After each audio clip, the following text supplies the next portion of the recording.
Mill tried to upstage me at our wedding by wearing a flashy gown. She said, "I'm the mother of the groom." So I hired a spotlight for her seat. Everyone thought she was ridiculous. Story 1. It's about my mother-in-law, Eloise, and how she turned what was supposed to be the happiest day of my life into a chaotic, over-the-top soap opera. I've finally calmed down enough to put it into words, and let me tell you, this isn't for the faint of heart. Daxton and I got married earlier this year in Charleston, South Carolina. It was a beautiful spring day, exactly how I'd always imagined it. I'd planned everything for months, down to the tiniest detail. The venue was a historic plantation with oak trees draped in Spanish moss. It was elegant, tasteful, and the perfect setting for a dream wedding. But there was one thing I didn't plan for. Eloise. My future mother-in-law. Or, as I've secretly started calling her in my head, Hurricane Eloise. Now, let me give you a bit of backstory about Eloise. She's the kind of person who needs to be the center of attention no matter the occasion. Birthdays, holidays, graduations, it doesn't matter. If there's a spotlight, she'll find a way to jump into it. She's always decked out in the flashiest outfits, usually with sequins or animal prints, and she never misses an opportunity to talk about how she's still got it. She's in her late 50s, but she acts like she's auditioning for the Real Housewives. I should have known she'd make our wedding about her. I really should have. The warning signs started at the rehearsal dinner. Daxton and I wanted it to be casual, a chance for everyone to relax before the big day. Eloise showed up in a gold cocktail dress so tight it looked like it had been spray painted onto her body. It had sequins, a plunging neckline, and, get this, a slit that went halfway up her thigh. She looked like she was on her way to a nightclub, not a family dinner. "Doesn't Mama look stunning?" she asked, loud enough for the whole room to hear. Daxton's brother, Finch, leaned over to me and whispered, "She looks like a disco ball." I tried not to laugh. Eloise spent the whole night holding court at the table, interrupting conversations to tell everyone about how she and Daxton's dad used to party back in the day. She also managed to bring up her size 4 figure at least 3 times. I didn't say anything because I wanted to keep the peace, but it was clear she was already trying to steal the spotlight. The morning of the wedding started out perfectly. My bridesmaids and I were in the bridal suite getting ready. I had my hair pinned up, my makeup artist was working her magic, and my dress, a simple yet elegant lace gown, was hanging in the corner. Everything felt calm, peaceful, and exactly how I'd imagined it. Then Eloise walked in. And oh, my God. She was wearing a bright hot pink gown. Not just pink, blinding neon pink. It was covered in sequins from top to bottom, had a slit up to her hip, and even had a train. Yes, a train. The whole thing screamed, "Look at me." It was like she'd mistaken my wedding for a Vegas drag show. The room went dead silent when she walked in. "Oh, sweetie." Eloise cooed, looking me up and down. "You look nice," she said it like she was trying to convince herself. Then she spun around dramatically so everyone could see her dress. "What do you think of my outfit? Isn't it just fabulous?" I figured, I'm the mother of the groom, I should make a statement. My maid of honor, Willa, almost choked on her mimosa. The other bridesmaids exchanged awkward glances, and I felt my jaw clench. But I forced a smile and said something polite like, "Wow, that's bold." Eloise beamed like I'd just crowned her Miss Universe. The ceremony was beautiful. Or at least, it would have been if Eloise hadn't turned it into her personal stage. She sat in the front row and made a big show of dabbing at her eyes with a lace handkerchief during the vows. Every time Daxton or I said something meaningful, she'd gasp loudly, like she was in a soap opera. At one point, she even sniffled so loudly that the officiant paused, clearly startled. But the real kicker came during our first kiss as husband and wife. Just as Daxton leaned in, Eloise reached into her giant rhinestone clutch and pulled out her phone. She started snapping pictures, with the flash on. Everyone noticed. I could see some of the guests whispering and giggling out of the corner of my eye. Then came the reception. I was determined to enjoy myself despite Eloise's antics, but she wasn't done yet. During our first dance, she kept inching closer to the dance floor, pretending to take pictures but clearly trying to get into the frame. At one point, she even stepped onto the edge of the floor. The photographer had to politely ask her to move. She pouted like a toddler being told no. Then came the toasts. My dad gave a beautiful speech that had everyone tearing up. My maid of honor made us laugh and cry. But Eloise? She grabbed the mic uninvited and launched into a rambling story about her own wedding 30 years ago. It wasn't even a toast, it was a full-on performance. She talked about her dress, her cake, her dance with Daxton's dad. It went on for 15 minutes. I could feel my blood boiling. By the time we got to the cake cutting, I was barely holding it together. Daxton and I were trying to enjoy our moment, feeding each other little bites of cake, when Eloise barged in again. She started clapping loudly and yelling, "You two are so cute. Remember, everyone, the mother of the groom made this day possible." It was like she couldn't stand not being the center of attention for even 1 second. That's when I decided I'd had enough. Willa must have noticed the look on my face because she leaned over and whispered, "Are you okay? You look like you're about to explode." "I've got an idea," I whispered back. And that's when the spotlight plan started forming in my head. So there I was, standing at my wedding reception, watching Eloise soak up attention like a sponge. I was tired of the constant interruptions, tired of her stealing the show, and tired of being polite about it. This was my day, and I wasn't going to let her ruin it. That's when I saw the lighting technician by the DJ booth. The venue had set up these big, dramatic spotlights for the dance floor, and an idea hit me like a lightning bolt. I marched over to the technician, heels clicking against the floor, and asked, "Can you control those spotlights?" He looked confused but nodded. Yeah. Why?" I smiled, probably a little too sweetly. "I need you to do something for me. See that woman over there in the hot pink dress? The one who looks like a disco ball?" The technician glanced over at Eloise, who was laughing loudly and pretending to adjust her dress so people would look at her. He raised an eyebrow but said, "Yeah, I see her." "I need you to point one of those spotlights at her table," I said. "And keep it there. Wherever she goes, the light follows." He looked skeptical. "Are you serious?" "Dead serious," I said, slipping him a $100 bill. "Make it subtle at first, then let it get brighter. Trust me, you'll see why." The guy shrugged and said, "Your wedding, your rules." He adjusted some switches, and a minute later, the beam of light flickered on and landed directly on Eloise. At first, Eloise didn't notice. She was too busy chattering away with the guests at her table, probably telling them for the 10th time that she was the mother of the groom. But as the light got brighter, people started glancing her way. The laughter and chatter in the room started to shift, with more and more people looking at her and whispering. Finally, she noticed. "Why is this light on me?" she said loudly, shielding her face with her hand.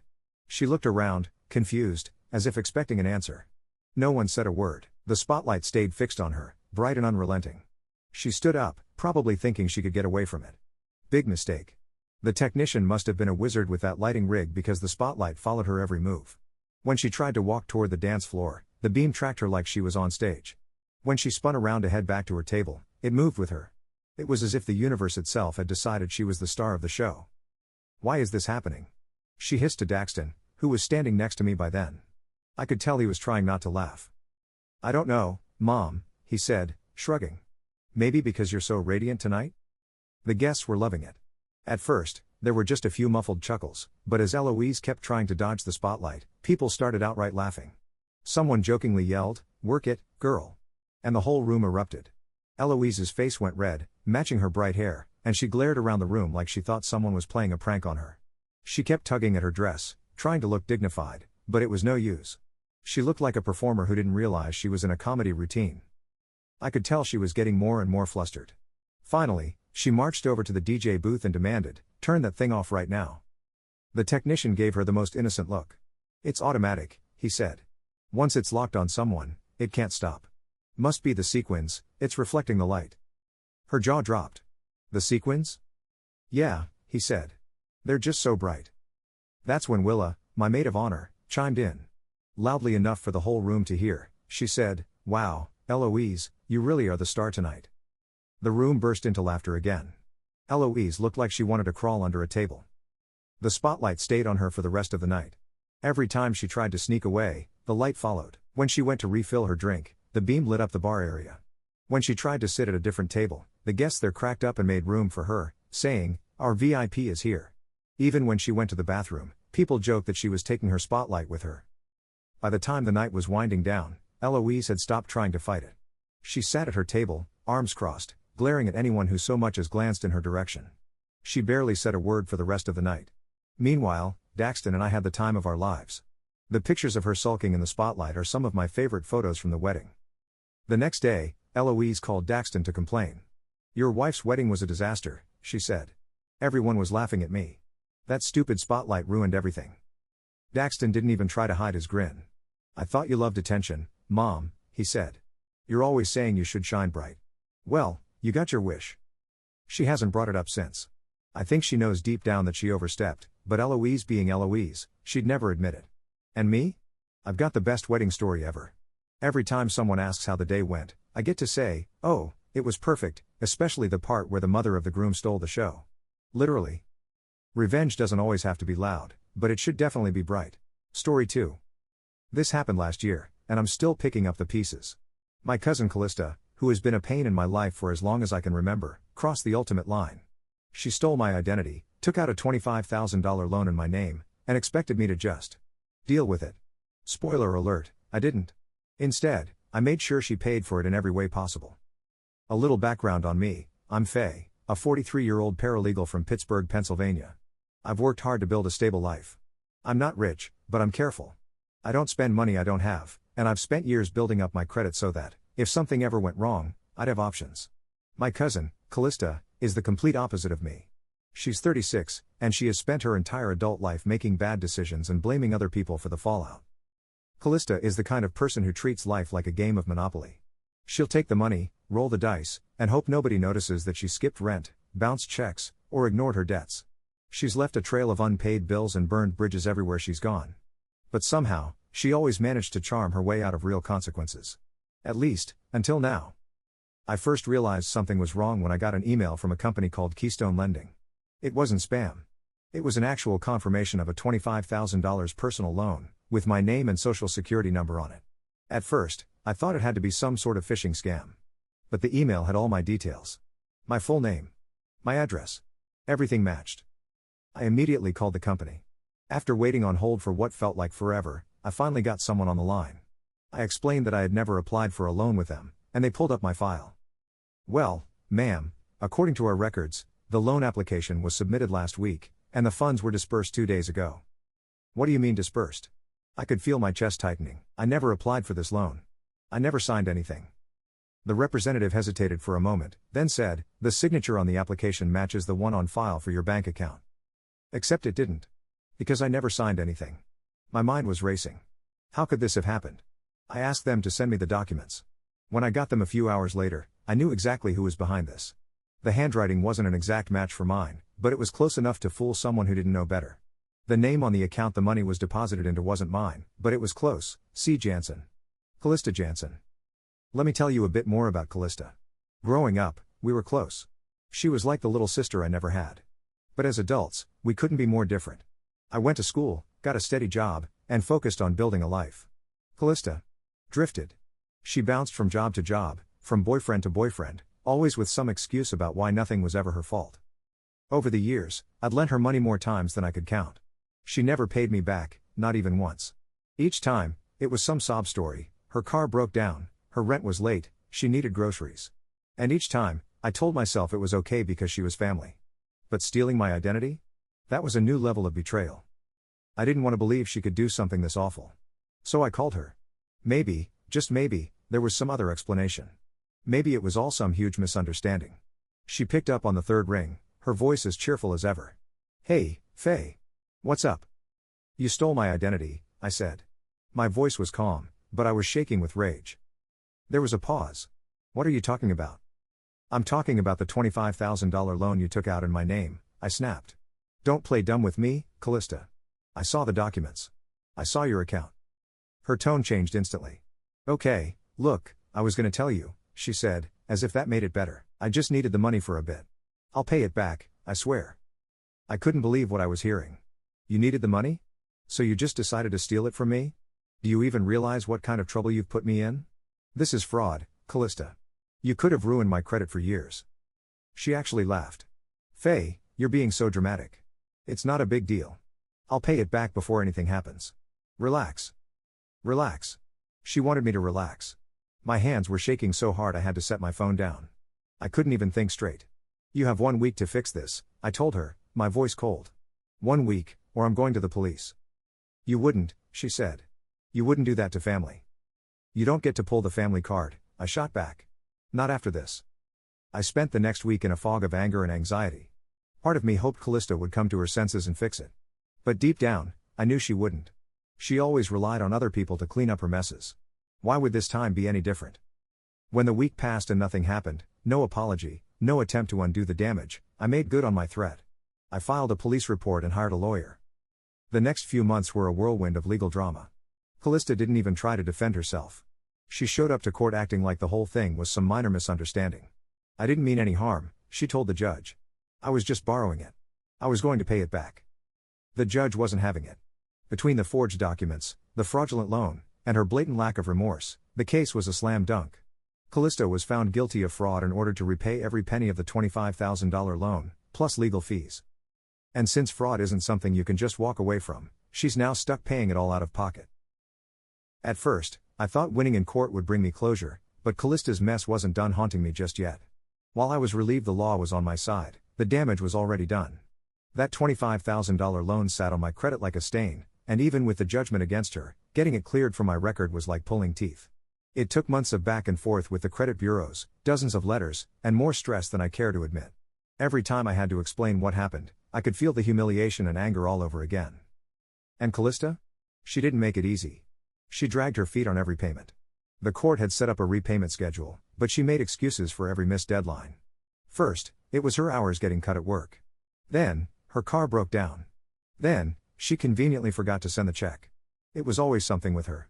The entitlement ran so deep that even after being legally forced to take responsibility, she acted like she was the victim. One day, I decided enough was enough. I'd played by the rules. I'd gone to court. I'd fought to clear my name. But I wasn't about to let her keep dragging this out. I wanted to hit her where it hurt. If she thought she could mess with me and just shrug it off, she had another thing coming. You see, one of the perks of being a paralegal is that I know how the system works. And because I'd taken her to court, I had access to a lot of information about her finances. She didn't have much, but what she did have was a job, and a paycheck that could be garnished. I went straight back to my lawyer and filed a motion to garnish her wages. When the order went through, I didn't warn her. I didn't need to. She found out the hard way when her next paycheck came up short by 25%. She called me in a fit of rage, screaming about how unfair it was and how I was ruining her life. You ruined your own life, I said calmly. I'm just making sure you fix what you broke. It didn't stop there. Callista had always relied on family to bail her out, but this time, the family wasn't on her side. Word got around about what she'd done, and the fallout was brutal. My aunt, her own mother, was furious when she found out about the loan. She'd always been Callista's biggest enabler, but even she couldn't defend this. I raised you better than this, my aunt told her. You don't steal from family. My cousins, who used to turn a blind eye to her antics, cut her off completely. No one wanted to be associated with her anymore. Even her closest friends started distancing themselves when they realized how toxic she was. The final straw came when her boyfriend, who I'm pretty sure was footing most of her bills, dumped her. Turns out, he didn't appreciate dating someone with a wage garnishment order. Without her usual safety net, Callista's life started to fall apart. She had to move out of her apartment because she couldn't afford the rent. She downgraded to a dingy little place on the outskirts of town. Her credit tanked so hard that no landlord or bank would touch her. And because of the judgment on her record, she couldn't even get a cosigner to help her. The best part? She still owed me. The wage garnishment barely made a dent in the $25,000, so the court gave me the option to seize her assets. Now, Callista didn't own much, no house, no car worth taking, but she did have one thing of value, a designer handbag collection. We're talking Gucci, Louis Vuitton, Chanel. It was probably worth more than her car. So I did what I had to do. I filed for a lien on her property, which included the bags. A few weeks later, a court officer showed up at her door and walked out with every single purse. She called me, crying this time instead of yelling. Faye, you can't take my bags. They're all I have left. I didn't even bother responding.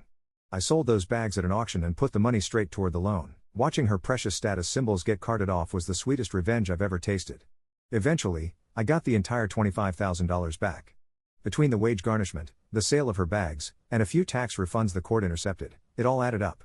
It took over a year, but every cent was repaid.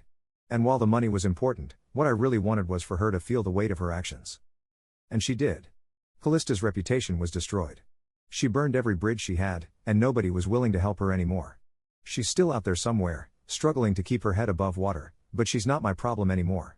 I haven't spoken to her since the day I sold her handbags, and honestly, my life is so much better without her in it. Looking back, I don't feel bad for what I did. Callista thought she could steal from me and get away with it because we were family. But family doesn't mean you get a free pass to ruin someone else's life. Sometimes, the only way to deal with toxic people is to stand your ground and make them face the consequences of their actions. If there's one thing I've learned, it's this: being family doesn't excuse betrayal. And if someone tries to take advantage of you, don't be afraid to fight back, even if it means going nuclear.